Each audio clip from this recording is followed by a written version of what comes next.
ನಾನು ಒಂದು ಹೇಳ್ತೇನೆ, ನನಗೆ ಒಳಗಡೆ ಬರುವಂತ ತಡಿಲಿಕ್ಕೆ ಯಾರ ಹತ್ರ ಸಾಧ್ಯ ಇಲ್ಲ, ನಾನು ಬರಲ್ಲ. ರಾಮದೇವರಿಗೆ ಅನ್ಯಾಯ ಮಾಡಿ ರಾಮದೇವರ ಬಗ್ಗೆ ಅವಹೇಳನೆ ಮಾತಾಡುವಂತ ಆ ಶಿಕ್ಷಣ ಸಂಸ್ಥೆಗೆ ಬರಲಿಕ್ಕೆ ನನ್ನ ಮನಸ್ಸು ಇಲ್ಲ, ಅದಕ್ಕಾಗಿ ಹೊರಗಡೆ ನಿಂತಿದ್ದೇನೆ. ನಾನು ವಿಧಾನಸೌಧದ ಅಧಿವೇಶನ ಇದೆ, ಅದಕ್ಕೂ ಹೋಗಲ್ಲ, ಇದು ಇತ್ಯರ್ಥ ಆಗಿದೆ.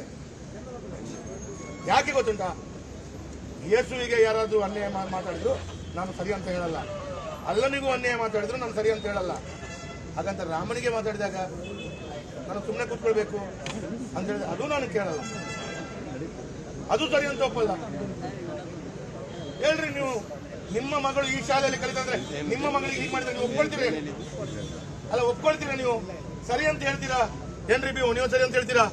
ಇಲ್ಲಲ್ಲ, ಅದನ್ನ ರಿಪೋರ್ಟ್ ಮಾಡಿ ಅಲ್ಲ. ಮತ್ತೆ ಇಷ್ಟು ಮಕ್ಕಳು ಹೇಳ್ತಾ ಇದ್ದಾರೆ.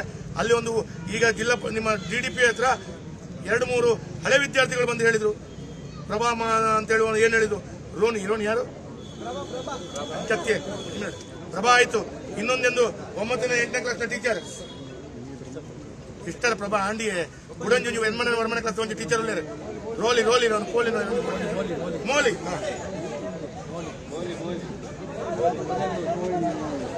ನಾನು ಒಂದಂತ ಹೇಳ್ತೇನೆ,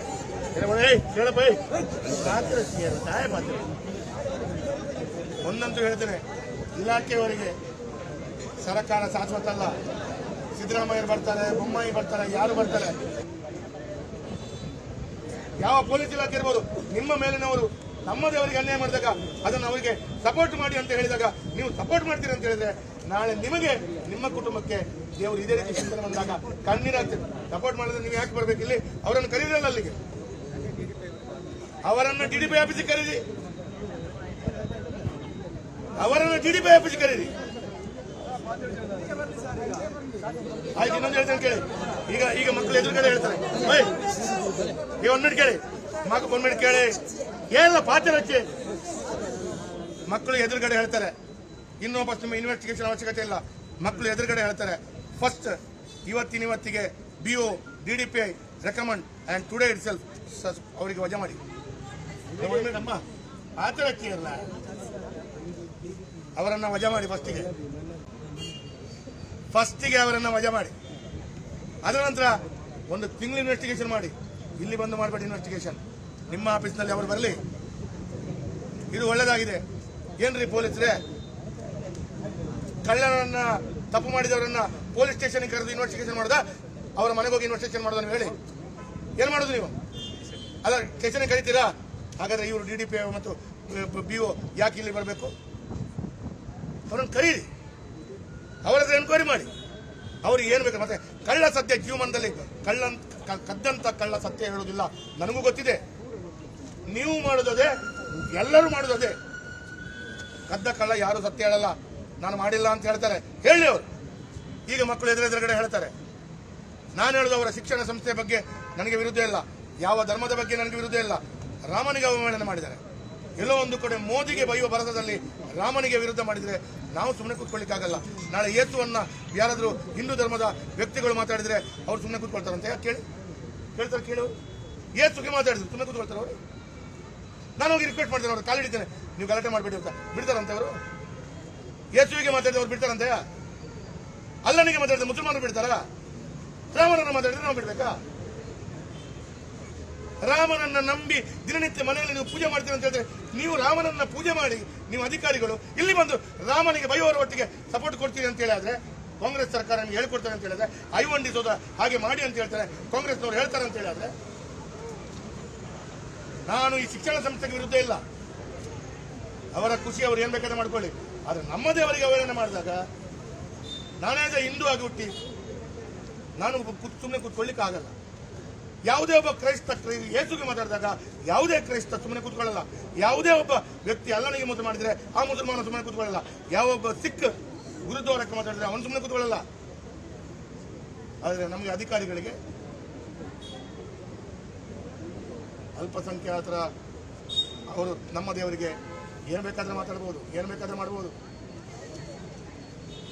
ನಮ್ಮ ಮೇಲಧಿಕಾರಿಗಳು ಹೇಳ್ತಾರೆ, ಸರ್ ಆಯ್ತು, ಇಲ್ಲಿ ಬಾಯಿಗೆ ಬಂದು ಮಾಡ್ತೀರಿ, ನಾಳೆ ಸತ್ತ ನಂತರ ಪಾಪ ಎಲ್ಲಿ ಕರ್ಕೊಂಡು ಹೋಗ್ತೀರಿ ಹೇಳಿ? ಎಲ್ಲರೂ ಸಾಯ್ಲಿಕ್ಕಿದೆಲ್ಲ. ನಾನು ಇಷ್ಟ ಹೇಳ್ತೇನೆ, ಮಕ್ಕಳು ಎಲ್ಲಿ ಬನ್ನಿ, ಈ ವಿಡಿಯೋ ರೆಕಾರ್ಡ್ ಮಾಡ್ತಾ ಇದ್ದಾರೆ, ಈ ವಿಡಿಯೋ ರೆಕಾರ್ಡ್ ವಿಡಿಯೋ ಎಲ್ಲ ಸ್ಟೇಟ್ ಚಾನಲ್ ಹೋಗ್ತಾರೆ. ಒಂದ್ ಮಿನಿಟ್ ಮಕ್ಕಳು ಹೇಳಿಯಪ್ಪ ಏನ ಇನ್ನೂ ಹೇಳ್ತಾರೆ. ಈಗ ಇಲ್ಲಿ ಎನ್ಕ್ವೈರಿ ಮಾಡಿದ್ರೆ ಇಲ್ಲಪ್ಪ ಇಲ್ಲಿ ಎನ್ಕ್ವೈರಿ ಮಾಡಿದ್ರೆ ಆ ಟೀಚರ್ ಕಣ್ಣು ಬಿಟ್ಟು ಬ್ಲ್ಯಾಕ್ ಮೇಲ್ ಮಾಡಿ ಫೈಲ್ ಮಾಡ್ತಾನೆ ಮಾಡಿ ಅಂತೇಳಿ ಕಂಡು ಜೋರ್ ಬಿಟ್ಟು ಇವರಿಗೆ ಬ್ಲ್ಯಾಕ್ ಮೇಲ್ ಮಾಡಿ ಅವರ ಹತ್ರ ಸುಳ್ಳು ಹೇಳಿಸ್ತಾರೆ, ಸತ್ಯದನ್ನು ಧಮಕಿಸ್ತಾರೆ. ಅದಕ್ಕಾಗಿ ನಿಮ್ಮ ಆಫೀಸಿಗೆ ಮಾಡಿ ಅಂತ ಹೇಳಿದ್ದು. ಇವತ್ತು ಹೊತ್ತನೆಲ್ಲ ದಕ್ಷಿಣ ಕನ್ನಡ ಜಿಲ್ಲೆಯಲ್ಲಿ ಈ ರೀತಿಯ ಘಟನೆಗಳು ಇಂಥ ಇನ್ಸ್ಟಿಟ್ಯೂಷನ್ನ ಮುಖಾಂತರ ಒಂದೆರಡು ಆದದ್ದು. ನಾನು ಒಂದು ಕೇಳ್ತೇನೆ, ಹಿಂದೂ ಶಿಕ್ಷಣ ಸಂಸ್ಥೆಯಲ್ಲಿ ಸರಸ್ವತಿಯ ಮೂರ್ತಿಯೋ ಸರಸ್ವತಿಯ ಫೋಟೋ ಇಟ್ಟರೆ ತಪ್ಪು. ಶಿಕ್ಷಣ ಸಂಸ್ಥೆಯಲ್ಲಿ ಕ್ರಿಶ್ಚಿಯನ್ ಶಿಕ್ಷಣ ಸಂಸ್ಥೆಯಲ್ಲಿ ಯೇಸುವಿನ ಮೂರ್ತಿ ಇಲ್ವಾ? ಇದೆ. ನಾವೇನೊಂದು ವಿರೋಧ ಮಾಡಿದೀವ ನಾವು ಇವತ್ತಿನ ತನಕ ಮಾತಾಡ್ತೀವಿ ಅದರ ಬಗ್ಗೆ. ಇಟ್ಕೊಳ್ಳಿ ಅವರ ನಂಬಿಕೆ. ಹಾಗಂತ ಸರಸ್ವತಿಯ ಫೋಟೋ ಹಿಂದೂ ಶಿಕ್ಷಣ ಸಂಸ್ಥೆಯಲ್ಲಿ ಇಟ್ಟರೆ ಮಾತಾಡ್ತಾರಲ್ಲ, ವಿರೋಧ ಮಾತಾಡ್ತಾರಲ್ಲ.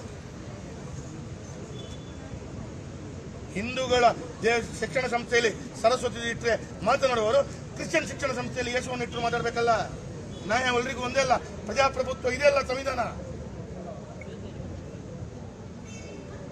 ನಾನು ಹೇಳಿದ್ದು ಯಾವುದಾದ್ರು ಒಂದು ತಪ್ಪು ಅಂತ ಹೇಳಿ ನಾನು ಯಾರ ಹತ್ರ ಬಂದು ಬೇಕಾದ್ರೆ ನನ್ನ ಸಮಯ ಕೇಳ್ತೇನೆ. ಆದರೆ ನಮ್ಮ ದೇವರಿಗೆ ಅವಹೇಳನ ಮಾಡಿದಾಗ, ಇಡೀ ಹಿಂದೂಗಳು ಎದ್ದು ನಿಂತು ಮಾತಾಡಿದಾಗ ಶಾಸಕನಾಗಿ ನಾನು ಅದನ್ನು ವ್ಯವಸ್ಥಿತವಾಗಿ ನಾನು ಅದನ್ನು ಎದುರಿಸಲಿಲ್ಲ ಅಂತೇಳಿ. ಆದರೆ ಈಗ ನಾನು ಇಷ್ಟ ಹೇಳ್ತೇನೆ, ನೋಡ್ರಿ, DDPI ಆಫೀಸು ನೀವು ಬಂದಿದ್ದೀರಿ, BO ಬಂದಿದ್ದೀರಿ, ಮಾಧ್ಯಮದ ಎದುರು ಮಕ್ಕಳು ಹೇಳ್ತಾ ಇದ್ದಾರೆ, ಇಲ್ಲಿ ಆಗುವಂಥ ಘಟನೆಗಳ ಬಗ್ಗೆ ಮಕ್ಕಳು ಹೇಳ್ತಾರೆ. ಇದನ್ನ ರೆಕಾರ್ಡ್ ಮಾಡ್ಕೊಳ್ಳಿ. ಇದೇ ಸತ್ಯ.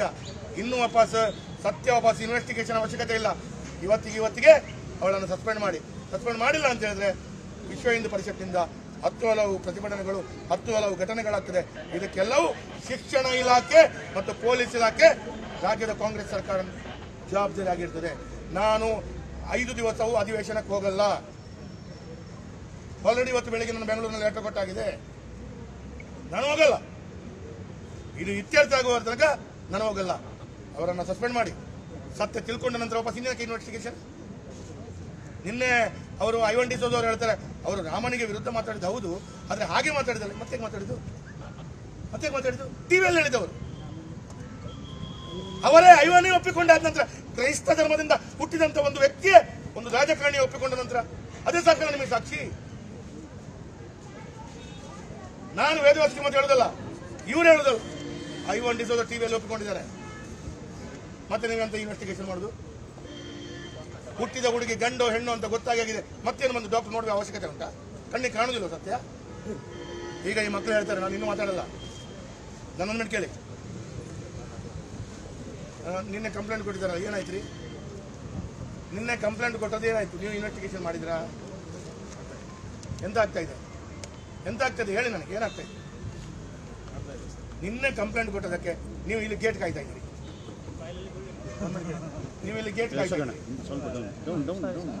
ಒಂದೇ ಹೇಳ್ತೇನೆ ಕೇಳಿ, ಈ ಶಾಲೆಗೆ ಹಿಂದಗಡೆ ಬಂದು ಕಲ್ಲು ಹೊಡೆಯುವಂತ ಜಾಯಮಾನ ನಮ್ದಲ್ಲ. ದೊಡ್ಡ ಮನಸ್ಸು ಮಾಡಿ ಇಂಥ ಶಿಕ್ಷಣ ಸಂಸ್ಥೆಗೆ ಹಿಂದೂಗಳ ಮಕ್ಕಳು ಬರ್ತಾರೆ. ಆ ಹಿಂದೂಗಳ ಮಕ್ಕಳಿಂದ ಇವರು ಶಾಲೆ ಕಲಿಸಿ ನಡೆಸ್ತಾ ಇದ್ದಾರೆ ಅಂತ ಹೇಳಿದ್ರೆ ಅವರಿಗೂ ಕೂಡ ಜ್ಞಾನ ಇರಬೇಕು. ಟೀಚರ್ ಅಂತ ಹೇಳಿದ್ರೆ ಬಹಳ ರೆಸ್ಪೆಕ್ಟ್ ಕೊಟ್ಟು ಕಾಲಿಡಿದ್ದಾರೆ ಅಂತ ಹೇಳಿದ್ರೆ ಅವರಿಗೆ ಮೋದಿ 8 ಜನರಿಗೆ ರೇಪ್ ಮಾಡಿದೆಲ್ಲ ಮಾತಾಡ್ತಾರೆ ಅಂತೇಳಿ. ಆದರೆ ಇವರು ಹಿಂದೂ ನಾಗನಿಗೆ ಹಾಲಾಗ್ತಾರೆ, ಹಾಲು ವೇಸ್ಟ್ ಮಾಡ್ತಾರೆ ಅಂತ ಒಂದು ಟೀಚರ್ ಮಾತಾಡ್ತಾರೆ ಅಂತ ಹೇಳಿದ್ರೆ ನಾನು ಕೇಳ್ತೇನೆ, ಯೇಸುವರ ಬಗ್ಗೆ ಇದಕ್ಕೆ ಕೇಳ್ತೇನೆ, ಅವರಿಗೆ ಆಗತ್ತಾ ಕೇಳಲಿಕ್ಕೆ? ಒಂದು ಟೀಚರ್ ಆದವರಿಗೆ ಸಾಮಾನ್ಯ ಜ್ಞಾನ ಇಲ್ಲ ಅಂತ ಹೇಳಿದ್ರೆ ಇಂಥವರನ್ನು ಈ ಶಿಕ್ಷಣ ಸಂಸ್ಥೆ ಇಟ್ಕೊಳ್ತಾರೆ ಅಂತ ಹೇಳಿದ್ರೆ ಅದಕ್ಕೆ ತಕ್ಷಣ ವಜಾ ಮಾಡಬೇಕು. ಸತ್ಯಸ್ಥಕ್ಕೆ ಮಕ್ಕಳು ಹೇಳ್ತಾರೆ, BO ಅವರೇ ಇದನ್ನು ರೆಕಾರ್ಡ್ ಮಾಡ್ಕೊಳ್ಳಿ, DDPI ಅವರ ಆಫೀಸ್ನಿಂದ ರೆಕಾರ್ಡ್ ಮಾಡ್ಕೊಳ್ಳಿ. ಇನ್ನೂ ಮಾತಾಡಲ್ಲ, ಬದಲೇ ಕನ್ನಡದಲ್ಲಿ ಮಾತಾಡಪ್ಪ. ಅಲ್ಲ, ಇವತ್ತು ಈ ಘಟನೆ ಅವರು ಆಗುವಂಥ ದೃಷ್ಟಿಯಲ್ಲಿ ನಿಮ್ಮ ಈ ಶಾಲೆಯಲ್ಲಿ ನಮ್ಮ ದೇವರುಗಳಿಗೆ, ನಮ್ಮ ದೈವಕ್ಕೆ, ನಮ್ಮ ವ್ಯವಸ್ಥೆಗೆ, ಹಿಂದೂ ಧರ್ಮಕ್ಕೆ ತಿಲಕ ಹಾಕುವುದರಿಂದ ಹಿಡಿದು ಎಲ್ಲ ವಿಚಾರದಲ್ಲಿ ಪ್ರತಿನಿತ್ಯ ಹಲವಾರು ವರ್ಷಗಳಿಂದ ಏನೆಲ್ಲ ಘಟನೆ ನಿಮ್ಮ ಕಣ್ಣಿಗೆ ಕಂಡಿದೆ, ನೀವು ನೋಡಿದ್ದೀರಿ, ನೀವು ಕೇಳಿದ್ದೀರಿ. ಹೇಳಿ. ನಮಗೆ ಕಪ್ಪನಾಮ ಆಗುವಾಗ ಹೇಳ್ತಾರೆ ರೌಡಿ ಆಗಿರ್ಬೋದು ಅಂತ ಹೇಳ್ತಾರೆ. ಅವಾಗ ನಮಗೆ ಬೇಜಾರು.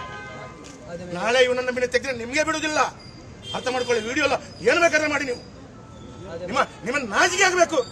ಈ ಹುಡುಗರಿಗೆ ನಿಮ್ಮ ವಿರುದ್ಧ ಹೇಳ್ತಾರೆ ಅಂತೇಳಿ ನಾಳೆ ಅವನನ್ನು ಫೈಲ್ ಮಾಡ್ತೀರಾ? ಅವನನ್ನು ತೆಗಿತೀರಾ ಶಾಲೆಯಿಂದ?